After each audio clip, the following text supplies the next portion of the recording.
Estamos aquí hoy para hablar de un tema sumamente interesante, que es qué pasó con los tres primeros exploradores que llegaron de Cuba a México, eh, que terminaron con la epopeya que todo el mundo conoce de Hernán Cortés. Antes de que Hernán Cortés llegara, llegaron otros dos exploradores que van a ser el tema de nuestro programa de hoy. Hernán Cortés y todas las personas de las que voy a hablar estaban instaladas en Cuba. Recuerden ustedes que originalmente eh, la, digamos, la llegada de los españoles a, al Caribe se hizo vía Santo Domingo, pero después se instalaron en Cuba, cuyo gobernador era Diego Velázquez. Entonces, Diego Velázquez tenía noticias ya por los que habían comenzado a explorar Centroamérica, de que hacia el norte de Centroamérica había un territorio muy grande, muy importante, y decidió explorarlo. Entonces, el primero que se fue Francisco Hernández de Córdoba, también conocido como Francisco Fernández de Córdoba. Y con él viajaba ya un personaje que después ha sido muy ilustre en la historia de la conquista, que fue Bernal Díaz del Castillo. Bernal Díaz del Castillo tuvo la fortuna de estar en los tres viajes que vamos a reseñar, de tal manera que él es una fuente muy importante. Entonces, Bernal Díaz del Castillo inicia su relato diciendo que salieron desde que nos vimos con 3 navíos y matelotaje de pan de casabe, que se hace de unas raíces, y compramos puercos que costaban a 3 pesos, porque en aquella sazón no había en la isla de Cuba vacas ni carneros, porque entonces se comenzaba a poblar, y con otros mantenimientos, entendemos que otras cosas que compraron, fueron aceite, y además llevaban cuentas de rescate, ahorita explico esto, de poca valía, y buscamos 3 pilotos, y el principal que regía nuestra armada se llamaba Antón de Alaminos. Bueno, aquí hay informaciones muy interesantes. En primer lugar, Cuba se estaba poblando recientemente. Entonces no tenían muchos recursos. Por ejemplo, no había vacas. Había cerdos, que eran animales que se podían transportar mucho más fácilmente. Tenían aceite también que traían de España, porque eran aceite de oliva. Pero muy pocas cosas más. Por ejemplo, sí tenían mucho, los puercos los transformaban en tocinos, en jamón, y con esto iban abasteciendo el barco. Pero aquí surgió un elemento muy interesante, el pan de casabe. El pan de casabe era un pan que había sido inventado por los indígenas del Caribe, hecho a base de yuca. Como ustedes saben, la yuca hay de dos tipos, una que es venenosa y una que no es venenosa. Entonces, con la yuca no venenosa o con la yuca venenosa, pero perfectamente lavada y acondicionada, hacían este pan que eran una especie de tortillas con muy poco sabor, pero que tenían una ventaja enorme para esta época. Se conservaban muy bien durante el viaje. Es decir, podían viajar mucho tiempo, ya lo veremos después, y llegar y poderse consumir en el camino. De tal manera que esto es un primer hecho importante. ¿Con qué salían? ¿Qué llevaban en los barcos? Después veremos otras cosas que llevaban.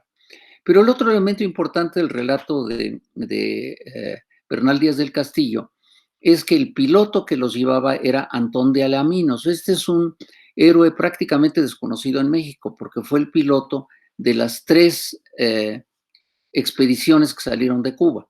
Siempre, los 3 constantes en las expediciones eran, perdón, los 2 constantes eran Bernal Díaz del Castillo y Antón de Alaminos. Esos estuvieron en todas. Entonces ellos salieron de Cuba y se toparon, literalmente se toparon con la costa de Yucatán. Y Bernal lo dice de manera muy, muy curiosa, dice que al llegar a Yucatán, como era una expedición pobre, los barriles que llevaban con agua eran pocos y además se escapaba el agua. De tal manera que su problema principal es que no tenían agua porque, y cito sus propias palabras, a causa de las pipas y vasijas que traíamos, que no venían estancas, es decir, no venían totalmente impermeable, porque nuestra armada era de hombres pobres y no teníamos oro tanto cuanto convenía para comprar buenas vasijas. Entonces el agua se les fugaba. se caía, se salía, y entonces el problema que tenían era sed, tenían un problema de sed. Entonces llegaron a un pueblo, ya en la costa de Yucatán, en la costa, digamos, más extensa de Yucatán, llegaron a un pueblito que le nombraron Lázaro y que probablemente estaba en el estado de Campeche. Y ahí comenzaron a buscar agua, pero realmente les costó trabajo porque hay que recordar que esto estaba junto al mar. Entonces, cuando ellos buscaban agua, lo que encontraban era fundamentalmente agua salada. Pero llegaron ya a la punta de la isla y también volvieron a desembarcar en Champotón. Pero en Champotón tampoco tuvieron suerte porque resulta que los indígenas de Champotón intentaron ahuyentarlos y lo lograron. Y otra vez la falta de agua fue tal que relata Bernal Díaz del Castillo, dice, tanta sed pasamos que las lenguas y bocas teníamos hechas grietas de la secura, es decir, de lo seco, pues otra cosa para refrigerios no había. Entonces finalmente llegan a una playa prácticamente desierta donde no había amenazas, hacen unos pozos, sacan agua y resulta que esta agua que sacan era agua salada. Y entonces algunos no resisten el consumir esta agua y la toman y Bernal Díaz del Castillo dice, el agua resultó salada, amarga y a unos soldados que la bebieron les dañó sus cuerpos y sus bocas. Entonces resulta que este viaje fue muy curioso porque fue un viaje que abortó, es decir, que no pudo llegar a su fin justamente por el problema que significó la falta de abastecimiento de agua. Discutieron mucho y finalmente lo que hicieron fue que ya un poco más tarde lograron encontrar a unos indígenas de Campeche. Y estos indígenas de Campeche sí ya los reciben, les dan de comer, les dan de beber. Y entonces les leo lo que dice Pedro Mártir de Anglería sobre cómo llegaron ahí. Dice, el cacique hospedó a los nuestros con benignidad y magnificencia en su palacio. Después de haber comido al estilo de ellos, que tienen pavos, es decir, guajolotes, aves cebadas, es decir, aves que engordaban para que tuvieran bastante grasa, y también aves campesinas, es decir, que eran probablemente los guajolotes silvestres y tantas aves que hay en Yucatán, y las de bosques y acuáticas, perdices, tórtolas, patos, gansos, conejos, pero además él relata con cierta inquietud, tenían también leones, que obviamente no había en América, sino eran probablemente jaguares o pumas, zorras y cuadrúpedos de campo como jabalíes, ciervos y liebres. Entonces, quiero que ustedes se detengan un momento en este relato, porque esto implica que estos viajeros se abastecieron con los productos que comían las personas del lugar. Es decir, probablemente fue la primera consumo de estos exploradores españoles ya en territorio mexicano de tortillas, guajolote, chile y otros productos que eran pues los comunes aquí y que pues los consumieron y estuvieron muy agradecidos porque hacía falta que comieran. Les llamo la atención a que en este momento pues ya ellos se sintieron satisfechos y encontraron, digamos, la hospitalidad de estos indígenas campechanos. Pero resulta que encontramos otro detalle muy curioso, como los cronistas que están escribiendo desde España, como Pedro Mártir de Anglería, que se basa en los relatos que le hacían los que llegaban a la corte española, pues lo que hace es que le describen unos animales que todavía no tienen nombre en español y que les pone los nombres a los que estaban acostumbrados en el viejo mundo, es decir, por ejemplo, estos jaguares, estos pumas, estos felinos americanos, pues los llaman leones y tigres porque no encuentran otra manera de llamarlos. A otros les inventan nombres que no tienen nada que ver con lo que conocemos ahora, pero que eran animales que podían consumirse. Por ejemplo, un caso muy notable, son los cerdos salvajes, que aquí en América les llamamos pécaris, y que ellos les llaman jabalíes. No son la misma especie, son especies diferentes, pero también son comestibles y producen una carne muy sabrosa y que es muy agradable, de tal manera que estos animales sí los reconocen. Entonces, ¿qué ocurre con esta expedición primera? Resulta que esta expedición, como les digo, llega a su fin prematuro. Los tripulantes dicen que al no haber agua, tienen que terminar la expedición. Y entonces piensen ustedes en el Golfo de México, piensen ustedes dónde está Cuba. Y entonces lo que hace Antón de Alaminos es llevárselos a Florida. Ustedes imagínense llegar hasta Florida, donde en Florida sí encuentran agua en abundancia, se abastecen de comida y entonces vuelven a Cuba. De tal manera que esta expedición es una expedición muy pequeña, muy limitada, pero que es la primera que llega a lo que hoy conocemos como tierras mexicanas. Mientras, si habían llegado otros exploradores, desde luego al Caribe, desde Colón, y después otros a Centroamérica. Pero este es primer contacto que el territorio que hoy es México tiene con los españoles.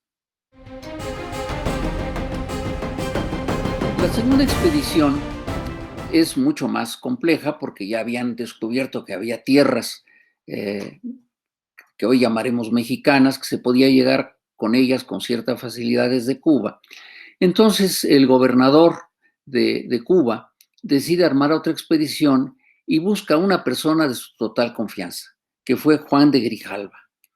Pero Juan de Grijalva ya arma una expedición mucho más vasta, mejor equipada, con más barcos, pero sobre todo, para ventaja nuestra, lleva a un sacerdote, que es el capellán de la expedición, que fue el clérigo Juan Díaz, que afortunadamente nos deja una memoria escrita de lo que pasó con esta expedición. Insisto, vuelve el mismo piloto Antón de Alaminos, salen de Cuba el 1 de mayo de 1518 y están tan cerca Cuba y México que en los primeros 2 días de navegación, al final del segundo día, llegan a tierra. Y llegan a un poblado que les llama la atención, donde hay un anciano sacerdote que está en su templo y está haciendo ofrendas a los dioses de su templo. Y les ofrece algo que es muy interesante porque son lo que ellos llaman unas cañas largas de un palmo de largo, que quemándolas despedían un suave olor. No sabemos bien qué cosa es. Podría ser tabaco, podría ser, digamos, alguna forma de planta que diera un olor sabroso, pero se sienten ellos impresionados de que este hombre no los agrede, no, digamos, hace nada para decirles que se vayan, sino al contrario, él al rato vuelve con 8 indios más, y estos indios que trae este anciano con las piernas lastimadas, traían gallinas, miel, es decir, estas gallinas las debemos entender como guajolotes, puesto que son una especie diferentes, y algunas raíces con las que hacen pan, que es justamente el casabe. Pero, curiosamente, aclaran, y dense ustedes cuenta del error, que estas raíces que ellos interpretan en este segundo viaje, en realidad dicen que las llaman maíz. Entonces no eran raíces, eran mazorcas de maíz que son las que comienzan a consumir.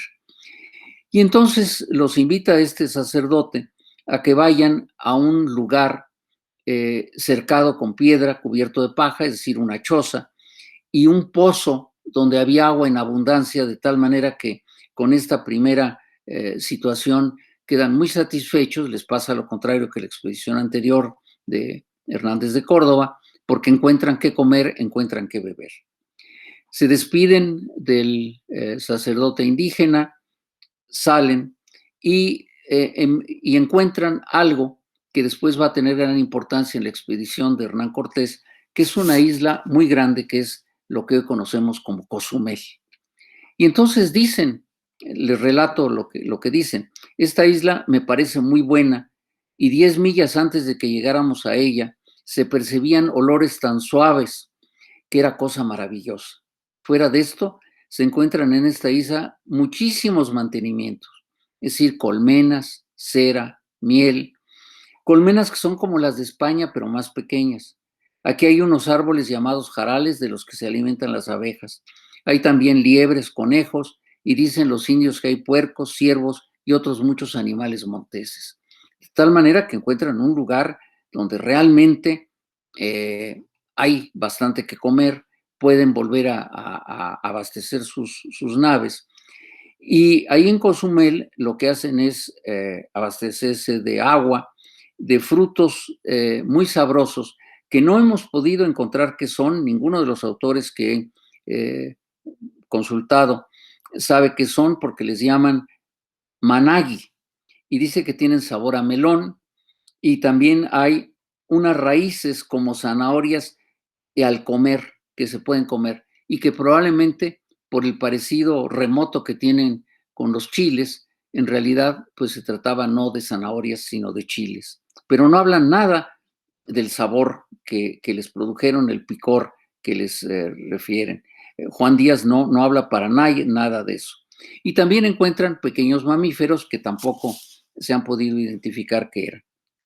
Pero esa noche que ya están instalados lejos, digamos, del primer sacerdote, llegan unos indios y les traen maíz, de lo cual ellos dicen que hacen pan y hacen algunos panecillos. Y sí, insisten en que se trata de una raíz.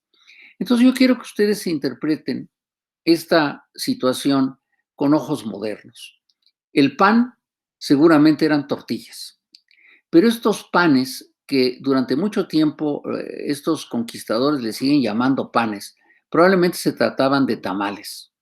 Entonces, porque los tamales tenían una gran antigüedad en la península yucateca y en Cozumel, y estos panes seguramente estaban rellenos con algunas cosas, y desde luego, pues son alimentos que todos conocemos y que lo dejan a uno satisfecho al comerlos. Entonces, el casabe y el maíz comienzan a formar parte importante de la alimentación de estos expedicionarios.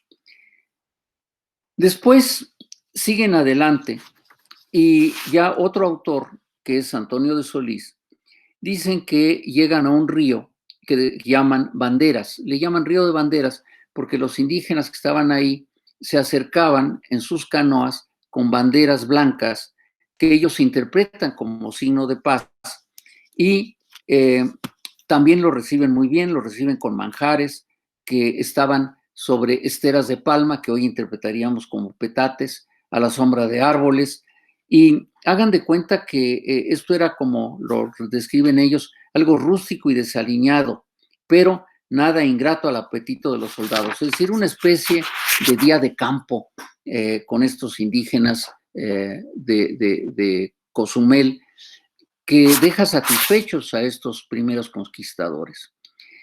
Hay que rescatar que Solís, que era un cronista ya que no había llegado a América, que escribe desde España, un excelente literato, pero que entrevista a muchos de los conquistadores, ya relata cómo estos que llegan después de varios años a España recuerdan esa primera comida que les ofrece, la segunda comida, perdón, que les ofrecen los indígenas como algo grato, algo apetitoso, algo que les gustó.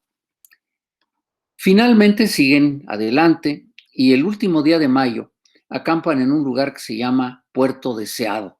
Puerto Deseado porque era un puerto tranquilo, con muy buena agua, y están ahí 12 días y lo califican de una manera muy típica de esa época. Dicen, es muy deleitoso y tiene mucho pescado. Y el pescado es todo de una suerte que se llama jurel y es muy bueno. Y además encontramos conejos, liebres y ciervos. Entonces, dense ustedes cuenta que ya van encontrando recursos en los lugares donde no son agredidos.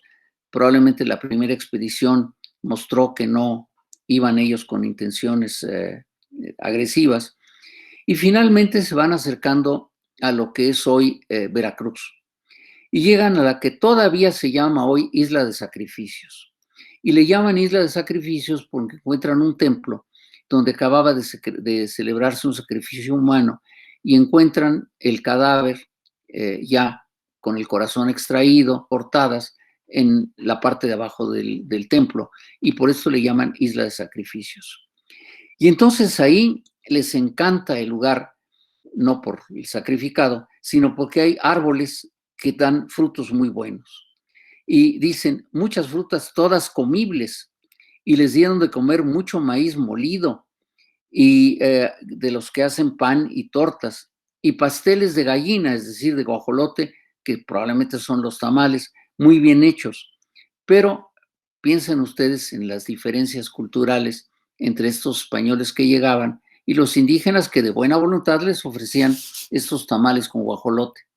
No los comieron, pero no los comieron no porque no les gustaban, sino por una razón muy, muy sencilla y para nosotros hoy, digamos, obvia, pensando en la manera de pensar de los españoles de esta época. Es decir, era porque era un día sagrado, es decir, era viernes en que no se podían comer por la vigilia. Entonces, hablan también de una higuera, que no debe haber sido una higuera, sino debe haber sido una planta semejante, porque no había higueras en América.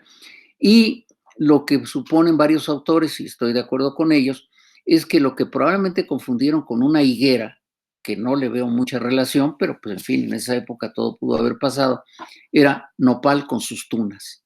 Si las tunas, de hecho, en España todavía les llaman higos chumbos, es decir, entonces es muy probable que estos nopales los hayan confundido con higueras. Les ocurre una desgracia.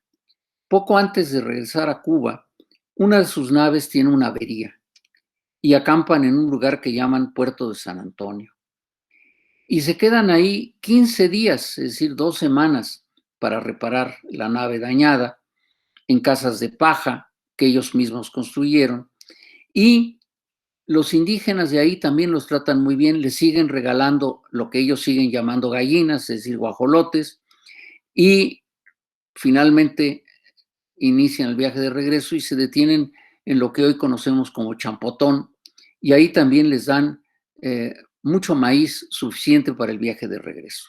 Pero este viaje de Juan de Grijalva tiene una peculiaridad. Juan de Grijalva fue muy obediente con Diego Velázquez y Diego Velázquez le prohibió hacer lo que llamaban asentamientos, es decir, el que poblara las tierras, que no dejara una guarnición, digamos, que estuviera en algún lugar, que permaneciera ahí, sino toda la tripulación se tiene que volver a embarcar, tiene que regresar a Cuba, nadie se puede quedar y la tripulación se pone muy molesta porque dicen que estas tierras eran muy propias para ser pobladas, para establecer ahí una pequeña guarnición y regresan.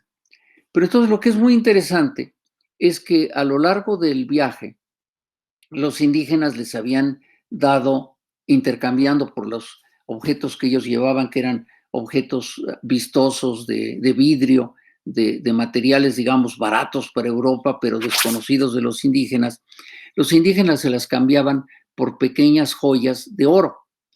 Entonces, cuando ellos llegan a Cuba de nuevo, insisto, nadie se había quedado, López de Gómara hace, y no lo leo porque es muy largo, un inventario de todas las joyas de oro que reciben. Entonces, claro, estas joyas de oro que ellos reciben como regalo eran objetos pequeños, objetos que ellos podían transportar, acompañados con mantas, con objetos para el adorno personal, es decir, cosas que a los españoles no les llamaban mucho la atención, pero el oro sí. Entonces esto despierta el interés enorme de Diego Velázquez por volver, porque se da cuenta que en esta región él supone que hay oro. Lo que sabemos hoy es que este oro no era producido, no era digamos, obtenido en minas en esta región de Tabasco, Yucatán, Campeche, etcétera, sino que llegaba probablemente por intercambio con otros pueblos, entre ellos los mexicas, pero despierta la codicia de los españoles. Es muy interesante entender qué pasó, porque toda esta situación de estos dos primeros viajes, lo que va a preparar es el viaje más largo, más complicado, más, digamos, aventurero, que termina con la toma de Tenochtitlan, el establecimiento de los españoles en el territorio Tenochca, y que es despertado por esta codicia, por este interés por el oro que habían llevado esta primera expedición de Grijalva. De tal manera que estos dos viajes, que si bien no dejaron ningún campamento permanente, no quedó nadie, son terriblemente importantes para nuestra historia. Voy a adelantar algo de lo que ocurre con Cortés, porque como dije, estos viajes primeros, nadie se quedó, aparentemente. Pero en otros viajes que hicieron también desde Cuba hacia Centroamérica, sí dejaron personas españolas en lo que después fue territorio mexicano. Y me refiero a dos exploradores españoles que son hechos presos por los indígenas de mayas y que después uno de ellos se va a unir a la expedición de Cortés y que va a ser fundamental para entender lo que pasó, porque este hombre es el que hablaba maya, era, digamos, un hombre muy católico, no había tomado esposa en la zona maya, sino que se había mantenido como, digamos, auxiliar del gobernador local y decide unirse a Cortés. El otro se queda en Campeche porque alega que él ya se perforó la boca, se viste como indígena, tiene sus costumbres y además había tomado una esposa y tenía 3 hijos. Me refiero desde luego a Jerónimo de Aguilar, que es el que se queda, y al importantísimo Gonzalo Guerrero, que es el que ya en la expedición de Cortés lo que hace es que él habla en probablemente chontal o maya. El chontal lo entendía la Malinche, que ya veremos cómo se incorpora a la expedición de Cortés, y entonces uno traducía del español al chontal a la Malinche que entendía el náhuatl traducía otra vez al chontal, y entonces Gonzalo Guerrero traducía al español, y entonces fue como Cortés se enteró de muchísimas cosas. Entonces, quiero que vean ustedes que estas dos primeras expediciones, que fueron, digamos, relativamente infructuosas, pues son importantes porque crean el camino de lo que veremos la próxima ocasión, que es la expedición de Cortés, que, como dije, culmina realmente con la etapa más importante de la conquista de México.